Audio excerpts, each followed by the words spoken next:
All right, we just got in these two Downwind boards. We have tons of the crossing. This is the KT Dragonfly crossing. I guess it says the KT Ginsu Dragonfly crossing. Yeah, I think they're all Ginsu. Ginsu with the notch, the step right here. Right. But this is the Dragonfly Surf. We wanted to show you guys, these are the two newest models in the Dragonfly lineup. Last year we had just the standard Dragonfly, now we got the Dragonfly 2.0. We also have the Crossing, and we have the Surf. So we want to show you some of the differences there. Yeah, we've ridden this one, the Crossing. I've ridden it. You've ridden it. I've ridden a little bit, and got a pretty good feeling for it now. And we wanted to show, just because like when you look online, it's hard to tell the difference. All you really see is the stats, like the length, the width, the volume. Right. But there's a lot of subtlety in the changes from the models. And the two that we like the most, that we think are kind of like the best coverage for customers, are the Surf and the Crossing. Crossing being the more performance oriented, like if you're already a good downwinder, you already know what you're doing. I think this is a great board for anybody who already is downwinding. The Surf is still a great board for people who are already downwinding, but it's going to have more stability built into it for a couple reasons, which we're going to talk about here. And it's designed, you know, the stability I think is a byproduct, but it's designed, you know, KT and these guys talk about it fitting in a tighter pocket. So right. If you live in a place like Hood River where you have really steep wave faces and popping up in long period ocean swell isn't as much of an issue, the Surf might be the perfect board because it's definitely stable. It definitely paddles up really nice. But if you're in Maui, in Maliko or something like that, and you're dealing with long period ocean swell, you know, having a board that's going to get you up to speed easier is going to be really helpful. Yeah, I think so. Like Hood River is an extreme example, but yeah, if you have waves, the guys that are on the lakes, right, the guys that have tighter pockets and steeper waves, like that surfboard, the Surf version is going to be fine for any of those guys. Popping up usually isn't an issue there. These are just good boards anyways. Like you said, Maui is kind of the other extreme. You need speed. You got to have a little needle like that'll you get look you down at that the and you're like, man, that's an epic downwind run, but you don't see the flatness of the waves and you don't see the spacing of the bumps, of the troughs, right? I think when the swell period gets to like 6 to 8 seconds, it starts to flatten out a lot. And we experience that here, even in Southern California with, you know, we get like our average downwind day is like 12 to 15 miles per hour wind. Yep. And on those average days or less, like our bumps are flat. Right? And well, we just have a lack of bumps. Yeah, our bumps are flat. They're spaced out. So these crossings, that's what I've used. I've used the Crossing in conditions like that, and it paddles fast and it gets up easy. But yeah, the stability. Kind of what I wanted to talk about here is this board is 20 inches wide. 20 inches wide. This is the 8.4 by 20, 120 liter Crossing. And this is the 7.8, 20 and a half, 105 liter. So this is a half-inch wider. The board itself is only a half-inch wider. It looks a lot wider because of the flat section here. On the Crossing here is 13 and a half inches wide at its widest point for the like the Ginsu deck, whatever they call it. This board, only a half-inch wider in overall width, is 16 and a half. So you're getting 3 extra inches of flat space here. Realistic stability. And this surface area is just way bigger than this overall. And then that flatness carries up here on the deck. The Crossing has a lot more of that rounder profile. Like last year's Dragonfly, it does have a flat section through the middle here. Where the Dragonfly, I think, was round all the way up and over. Last year's fully barreled. Last year's was fully round. This one is more stable already.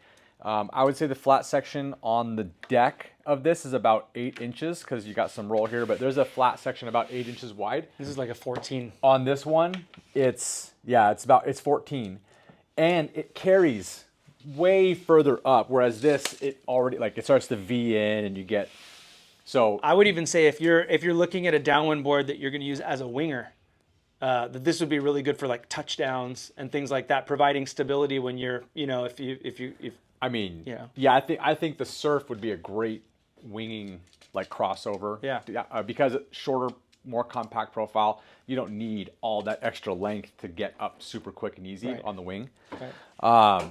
But yeah, that's the big point here is just this flat section. Updates from last the major year's. difference in the two boards. Yeah, I mean that's really it. Bottom contours, the width profiles. Tail's a bit wider, but realistically, it's very similar. This is we call it the slanty part, but that's a little really mellowed out. It's a lot flatter, and then this is definitely much steeper and arced around. Yeah. Just giving it that streamlined feel, but it's going to have a little bit more roll, and this is a little bit flatter and a little more stable side to side, but ever so slight. I mean, this is still a great downwind board. You could use either of these. I would use either of these here in marginal conditions. Absolutely. Yeah, I think so. The way I kind of look at these is, like I said, if you're already like downwinding, if paddling up and balancing on the board is not your issue, this is probably the one you want to go for. Because if you need speed. If you need speed, yeah, because it's going to get you paddling faster. But if your balance is not like, if you're not a sup lord, if you're not, able to stand up every time really easy, this is just going to make life so much easier for you. Or if you're at the spot like me where half the bumps you go for, the timing, you got the timing down, but by the time that second or third bump gets to you, you've like lost your balance, so you can't paddle as hard as you want anyways. You might go faster on a board that's a little wider because you can use your stability and dig harder and have better form. Well, and again, this is only a ½ inch wider, Right. so you're not sacrificing a lot of speed with this shape. It's only a ½ inch wider with different volumes and all that stuff. So it's usually 1 inch to 1.5 inches wider for its, Yeah, you're right. All the specs are online, I though. do think the 120 version of this is like 21 or 21 or 21 and a half or something. So it's probably an inch plus wider. But yeah, and then flipping them over just so you can make sure you can see. But the decks are very similar. The one thing that is kind of different, just because they want to get the foam more forward on this shape, and with this board being narrower and then more pulled in as you go further forward, they had to pinch it more. So the deck here is more like beaked or peaked up here, as opposed to this where it's subtler. But in the end, it makes this ramp all the same. But you like the ramp for paddling. It's nice under your chest. When you're prone paddling, out. that ramp is so comfortable that you're not having to like arch your back up. You're naturally in that like arch position, so that's comfortable. So paddling out to the wind line is nice. The traction is smoother. Yeah, the update. So the updates from last year's board, the rails are a lot more squared up, which makes it more stable and I guess faster from everybody I've talked to. And then the traction. From last year's board, if you had or tried last year's Dragonfly, and you're still recovering, your knees are still recovering from being chewed up by the cheese grater, that traction was really good, like really sticky on your feet.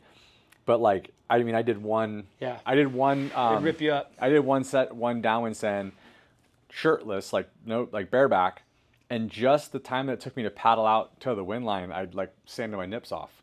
So this stuff is You got to protect those areolas. This stuff is a lot more comfortable. It's still really dense, but like the top is more plush, like softer. So it feels really comfortable. So you had the 120 liter version of this board last year. Correct. And this is a 120 liter version of the board. And you feel like this board is more stable than last year's version. Noticeably. I just rode last year's Dragonfly not too long ago. And then I rode this shortly after, and this is noticeably more stable. The one thing I'll say that it's going to take getting used to with the ramp is I think they intend you to ride your front foot around here, and that might not work for your stance or for your weight. I know for me, or your foil. I know for me, when I first stood up on this board, I put my foot back here to not be on the ramp section, and I completely sunk the tail. Like I could not, because the foam is so far forward that I could not keep the board level with my foot here.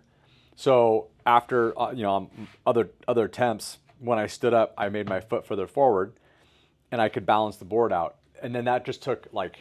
Did you have to step back for riding?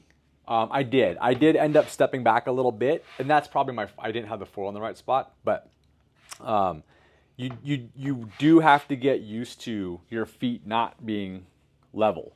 Because they have the notch in the back, so there's less foam back here, and then you have more foam up forward here. Did you feel that swing weight when you were pumping? No, once I got up, the board felt great. Like swing weight was not an issue. I was able to surf it. Even the crossing, which is not their surf version, I could surf it just fine downwinding. But there is, if you're used to a flat deck, like this will feel very different. Yeah. And I didn't do this. I always recommend like customers and students, whenever you get a new SUP board, take it to flat water first to get used to it. Yeah. And I didn't listen to my own coaching tip, and it kind of like it got me when I was out there in the bumps having to figure it out there with unstable water. I think if I had spent even just 20 minutes paddling around flat water, I would have felt fine. Yeah, figuring it out. So another cool thing is that the water releases off the back of this board. Patrick, you said you were not standing in like a pool of water that after it warms up feels like you're standing in a puddle of piss. Yeah, so I don't like boards that have the scooped out decks. I don't consider this scooped out, with this ramp here. There are some brands that do boards where like the back comes in, it drops down, and then it goes up. Yeah, it's like a canoe. It's like a canoe, yeah. And I don't like that for a couple reasons. When you're paddling, like your paddle is resting on a hard edge, like that's how you can break your paddle or ding your board. The most annoying part, which is like not a functional, it's not like, it doesn't affect your ride. But when you're riding and water is stuck in the canoe with you, it feels like you're standing in piss. Yeah. It's gross. And like the water gets warmer as you're going, and maybe you actually heaven forbid you actually piss while you're going, right?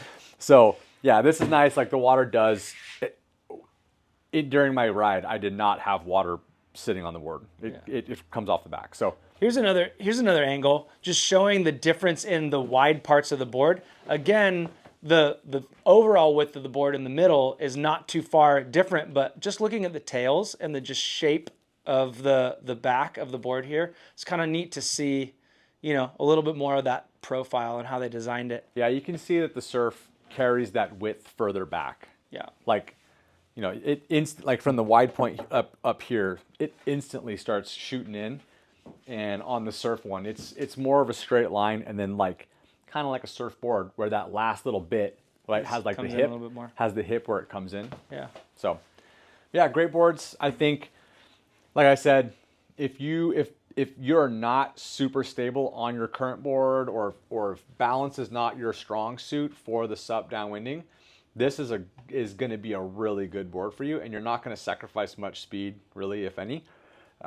If balance is not an issue for you, and you're looking to have like the easiest paddle ups in every session, and you're not worried about light wind, like you don't want to have to worry about light wind paddle ups, like I think the crossing is the way to go. And if you can't decide, just get the 2.0, and it's right in the middle between the two of them. Yeah, the 2.0 would be kind of splitting both. Yeah, it's a great lineup, great boards. Right on. Hey, guys, again, I'm Josh. This is Patrick. We're with the Foil Shop. And as always, thanks for watching.